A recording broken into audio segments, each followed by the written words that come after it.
Hello everyone, welcome back to today's reading on Read With Me, where we read self-help books together that makes us grow, that helps us become better version of ourselves. Before we dive into what we have for today, I want to ask you one question. What do you think makes big difference? Like, what exactly do you think makes big difference in your relationship with someone, in your personal life, in your professional life, in anything you're doing? What do you think makes a big difference? Answer the question yourself, and while you are thinking of the answer, let me wish you a happy, a prosperous, a marvelous new year. Happy 2025. I guess this is my first video for this year. And the last video we did, we talked about the books we'll be reading for this 2025 TBR for 2025, which we're like, okay, we're going to read 25 self-help books for 2025. And they used to say something like, you have to plan to actually achieve a particular goal. You don't just set a goal, you have to make plans towards achieving that goal. So now we have 12 months in the year 2025. So we are going to be reading two books in a month, two books in a month.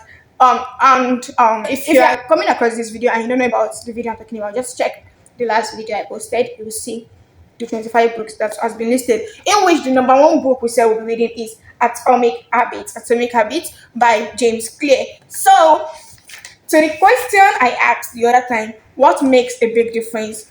Well, to some people, they feel, oh, if I want to be like wealthy, I have to wait for that big move, that big change. But in this book, James Clear is letting us know that tiny changes, remarkable results. It doesn't have to be this big, um, this breakthrough. Hey, majority of us feel like to have a remarkable result, it has to be a big breakthrough before we can actually say, oh, I've made a big difference. But in this book, James Clear is letting us know the reason why tiny changes make a big difference. So I've read the book, but now we'll be reading the summary together. That's what this channel is for people who can't, self-help books is kind of like a lot of people struggle with reading self-help books. A lot of people, even I myself, I struggle with reading self-help books. And thanks to you guys, you make me committed to it, because I know if I want to bring out results to you, I have to like commit myself to it. So that which has made me read this book. So what we'll be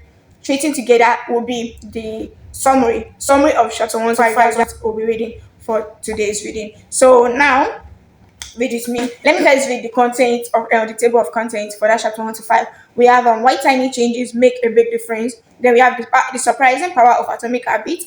We have how your habits shape your identity, and vice versa. And then we have how to build better habits in 4 simple steps. Then the book is divided into parts. So the next part is the first law, make it obvious, which said chapter 4, which is the man wouldn't look right. And then chapter 5, we have the best way to start a new habit. So now I'll be reading out the summary of each chapter to you. There is an introduction.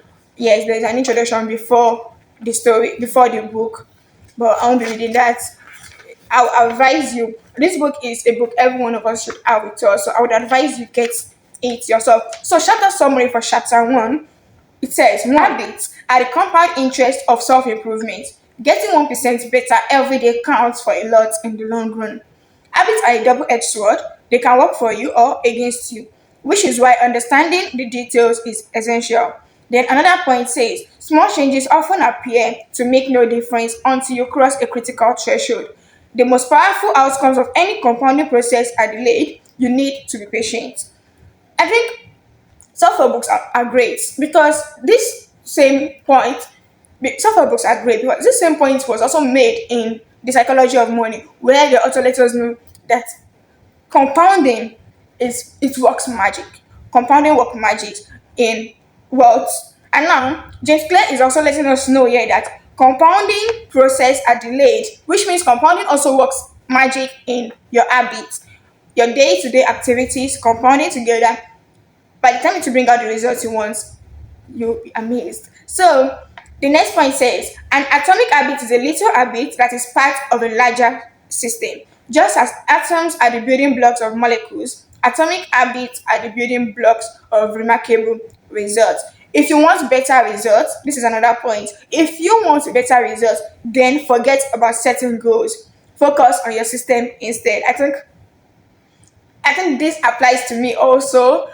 The goals of 25 books, Okay, should we forget about that and just focus on the system of we are going to be reading two books per month, and not just two books, two self-help books. It's not like you will not be reading other fictions, non-fictions, romance, thrillers, and all that. But then this is just for self-help. This just like giving unto Caesar what Caesar deserves. So you do not. Another point says you do not rise to the level of your goals. You fall to the level of your systems. Like this, I love this so much. It's actually like resonates with me so well. So now moving on to chapter one. That's the summary for chapter. Sorry. Moving on to chapter two. That's the summary for chapter one. Moving on to chapter two. How your habits shape your identity and vice versa. So the chapter summary for chapter 2. 1. There are three levels of change: outcome change, process change, and identity change. 2. The most effective way to change your habits is to focus not on what you want to achieve, but on who you wish to become. 3. Your identity emerges out of your habits. Every action is a vote for the type of person you wish to become. 4. Becoming the best version of yourself requires you to continuously edit your beliefs and to upgrade and expand your identity. Then 5. The real reason habits matter is not because they can get you better results, although they can do that, but because they can change your beliefs about yourself. Then moving on to chapter 3, how to build better habits in 4 simple steps. Let's read the summary of chapter 3. The summary of chapter 3 says 1.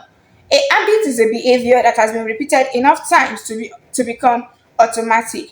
2. The ultimate purpose of habits is to solve the problems of life with as little energy and effort as possible. Then 3. Any habit can be broken into a feedback loop that involves 4 steps. These are the 4 steps. Listen: cue, craving, response, and reward. Then 4. The 4 laws of behavior change are a simple set of rules we can use to build better habits. They are: 1.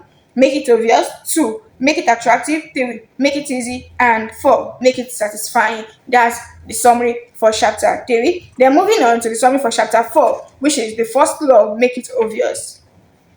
So let's summarize all what make it obvious is all about. Then chapter summary for chapter 4. 1. With enough practice, your brain will pick up on the cues that predict certain outcomes without consciously thinking about it. 2. Once our habits becomes automatic, we stop paying attention to what we are doing. 3. The process of behavior change always starts with awareness. You need to be aware of your habits before you can change them. Then we have 4. Pointing and calling raises your level of awareness from a non-conscious habit to a more conscious level by verbalizing your actions. Let me explain that to you because I have read it. So pointing and calling is like telling yourself, I want to sweep that floor. Don't just think about it. Say it out. Like speak it out.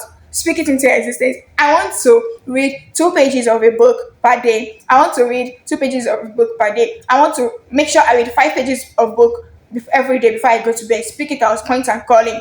So now the next point is the habit scorecard is a simple exercise you can use to become more aware of your behavior. That is, you have a list of your behaviors and then you score yourself. Oh, I did this today. I did that today.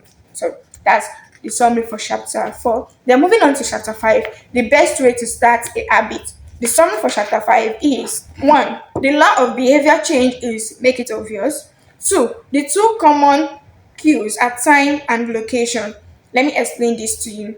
You already know that you want to change your habits. Maybe let's say you want to make sure you are drinking your okay, let's say you want to make sure you are reading 2 pages of a book every time you wake up.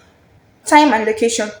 What will you do? What will you do that you know that will make you actually that will actually remind you of what you want to do? Put that book on your bed before sleeping. So when you wake up, that is the first thing you are saying, and you can just pick it up and read 2 pages before getting out of bed. You know you don't want to be pressing phone immediately you wake up. Stop putting your phone on your bedside. Maybe put it somewhere, maybe in the living room when you want to go to bed, or in your drawer. Just put it beside your head when you're sleeping. That when you wake up, that's the first thing you will see. So that is the 2 most common cues for changing habits, which is time and location. Remember, the law we are talking about is make it obvious. Whatever you want to do, make it obvious. Put what you want to do. Put it in a position whereby you will always see it. It is you. There is no how you can avoid it. You will always see it. So the next point says creating an implementation intention is a strategy you can use to pair a new habit with a specific time and location. Let's assume you like drinking coffee. and you want to create a new habit of actually maybe of exercising, you can actually put your what's it called, your exercising kit on the counter, place it in the corner. So when you're about to drink your coffee, you are seeing it, you can immediately just pick it up and then go and do what you want to do. So number four, the implementation intention formula is I will dash, which is the behavior.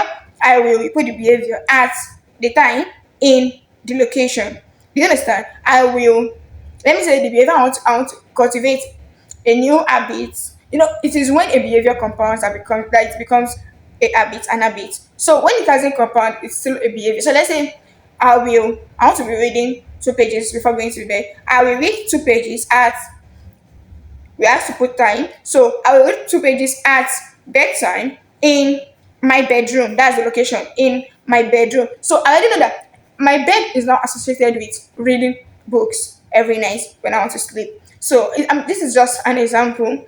You know your behavior, you know what you want to change, you know the bad habits you would like to let go of, and the new bad habits you would like to bring in. So number five, it says habit stacking is a strategy you can use to pair a new habit with a current habit. I want to be listening to the news and I like drinking coffee.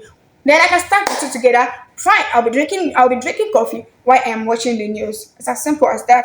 Then another point says the habit stacking formula is after dash, that is like the current habit you have. Let's say you like drinking coffee, like I've been using since.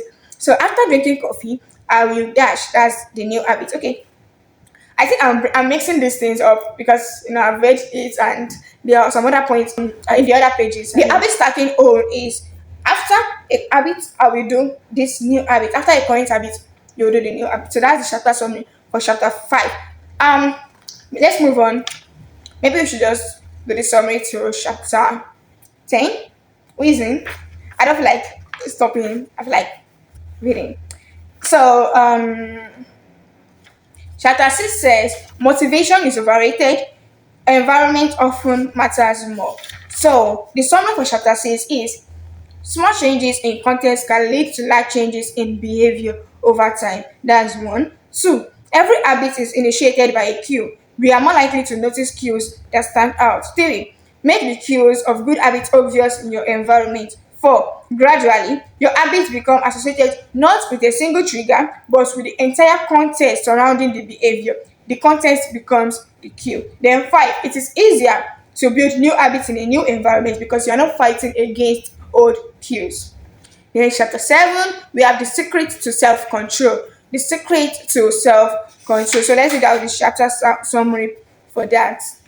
The chapter summary 1, the inversion of the first law of behavior is make it invisible. You remember the first law is make it obvious, so the inversion is make it invisible. 2, once a habit is formed, it is unlikely to be forgotten. It becomes part of you. Then 3, people with high self-control tend to spend less time in tempting situations. It is easier to avoid temptation than resist it. Then 4, one of the most practical ways to eliminate a bad habit is to reduce exposure to the cue that causes it. Then 5, self-control is a short-term strategy, not a long-term one. So, chapter 8, the second law, make it attractive. How to make a habit irresistible. So the chapter summary for that is 1. The second law of behavior change is to make it attractive. Don't forget the first law is make it obvious. The second law is make it attractive. Number 2, the summary. The more attractive an opportunity is, the more likely it is to become habit forming. 3. Habits are a dopamine driven feedback loop. When dopamine rises, so does our motivation to act. 4. It is the anticipation of a reward, not the fulfillment of it, that gets us to take action. The greater the anticipation, the greater the dopamine spike. 4. No, sorry, that's 5. Temptation bundling is one way to make your habits more attractive. The strategy is to pair an action you want to do with an action you need to do. I guess this is the make it attractive that I was talking about during that newspaper and coffee. So, chapter 9, the role of family and friends in shaping your habits. The summary for that is 1. The culture we live in determines which behaviors are attractive to us, right? We tend to adopt habits that are praised and approved by our culture because we have a strong desire to fit in and belong to the tribe. Three, we tend to imitate the habit of three social groups.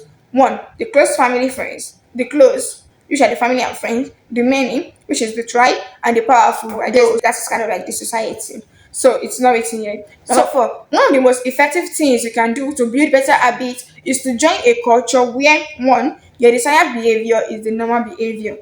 And two, you already have something in common with the group. Let's say you want to like read more. Your desired habit, join a group where that is your normal habit. You want to be reading more, join a book club. You want to be reading more, subscribe to a book channel. That is it. So the normal another point for the summary is the normal behavior of the tribe often overpowers the desired behavior of the individual. Most days, we would rather be wrong with the crowd than be right by ourselves. Now, the last point here, if a behavior can get us approved, respect, and praise, we find it attractive. So, Chapter 10, How to Find and Fix the Causes of Your Bad Habit. The summary of that is the inversion of the second law of behavior change is make it unattractive. Two, every behavior has a surface level craving and a deeper underlying motive. Three, your habits are modern day solutions to ancient desires. Then four, the cause of your habit is actually the prediction that precedes them. The prediction leads to a feeling. If you like eating junks, I'm smiling here because I think this applies to me. If you like eating junks, the cause of that habit is actually the prediction that precedes it because you feel like, oh my god, this thing will be so sweet. Let me eat it. The prediction leads to a feeling. So that's what the summary is telling us then.